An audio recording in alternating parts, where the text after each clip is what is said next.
বাঙালির ১২ মাসে ১৩ পার্বণ। যে কোনো ছোটখাটো উৎসব বা পুজোকে কেন্দ্র করে আমরা আমাদের আশেপাশে প্রচুর মেলা দেখতে পাই। সেরকমই আজকে আমরা বেরিয়ে পড়েছি কল্যাণীর উদ্দেশ্যে। যাচ্ছি কল্যাণীর কাটাগঞ্জের কল্যাণ চক্র ক্লাবে। আমরা যাচ্ছি হাই রোড ধরে। এই যে বাঁদিকের রাস্তাটা, এইদিকে সোজা চলে গেলে হচ্ছে কাঁচরাপাড়া স্টেশন, আর এই উল্টো দিকে এই দিকটাই হচ্ছে কাটাগঞ্জ। এই মাসে অর্থাৎ আগস্ট মাসের ৪ তারিখে শুরু হয়েছিল ঝুলন উৎসব।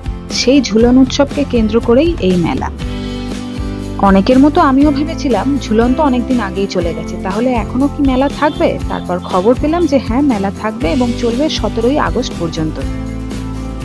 ৪ চাকা বা ২ চাকা নিয়ে এলে গাড়ি রাখার কিন্তু কোনো অসুবিধে নেই। দেখলাম বিরাট বড় একটা মাঠ রয়েছে এবং সেটাকেই পার্কিং স্পেস হিসেবে ব্যবহার করা হচ্ছে। বিকেল বিকেল এখানে চলে এসেছি, তবে সন্ধ্যেবেলায় আলো জ্বাললে কিন্তু প্যান্ডেলটা দেখতে আরো ভালো লাগবে। দীঘার জগন্নাথ মন্দিরের আদলে প্যান্ডেলটা করা হয়েছে।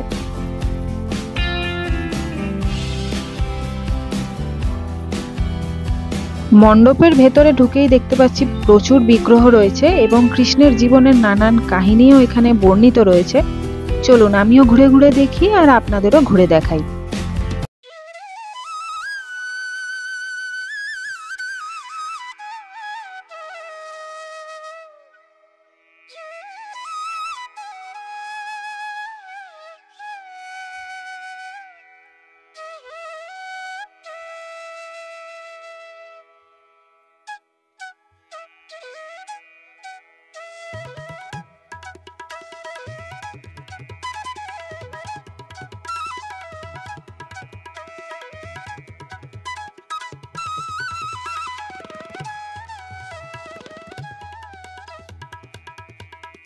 এই হচ্ছে ঝুলন উৎসবের মূল আকর্ষণ। রাধা মাধব দোল্লায় দুলছেন এবং তার দুই পাশে দুই সখী বিরাজমান।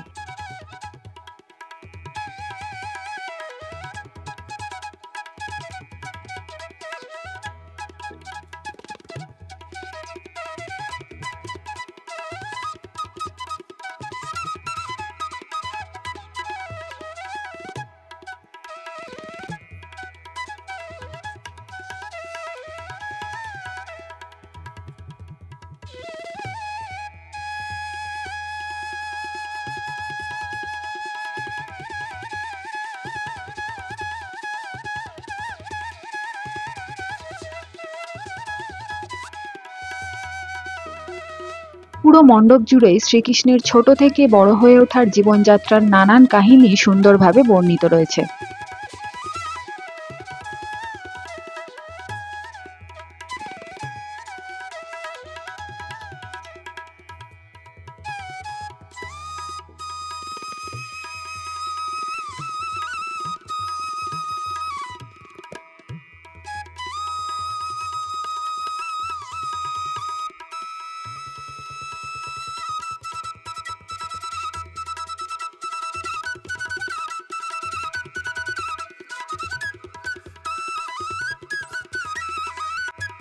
মণ্ডপের ঠিক পেছনেই রয়েছে ছোট্ট একটা মঞ্চ। জানতে পারলাম এখানে হবে পুতুল নাচ, তবে সেটা শুরু হবে রাত্রির ৮টার পর।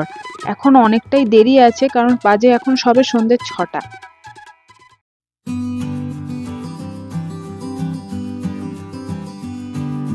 এই ঝুলন উৎসবটা হচ্ছে পাশাপাশি দুটো মাঠ জুড়ে। একটা মাঠে রয়েছে মণ্ডপ, আর পাশের এই মাঠটাতে বসেছে দেখছি মেলা। অর্থাৎ মেলার যে মূল আকর্ষণ, অর্থাৎ নানান রকম দোকানপাট, খাবার দাবার, কেনাকাটা সবকিছু বসেছে এই মাঠটাতে।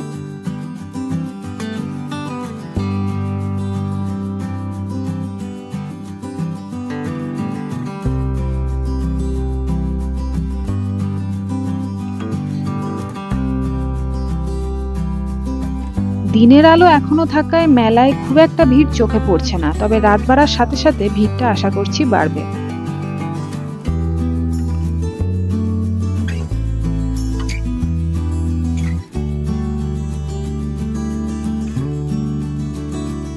মেলা মানেই টুকটাক কেনাকাটার পাশাপাশি জমিয়ে খাওয়া দাওয়া তো থাকবেই।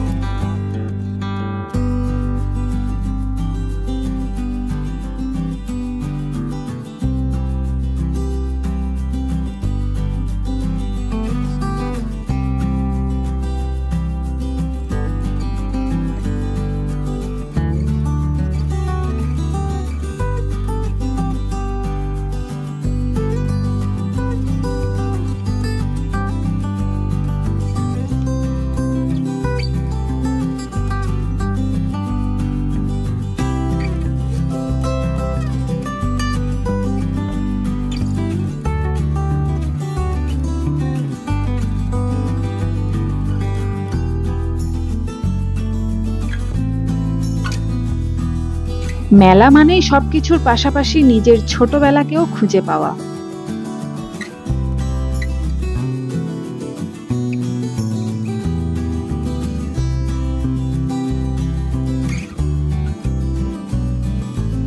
দেখতে দেখতে সন্ধ্যাও হয়ে গেছে এবং ওদিকে মণ্ডপের আলোকসজ্জাও শুরু হয়ে গেছে। চলুন এবার সেটা দেখে আসি।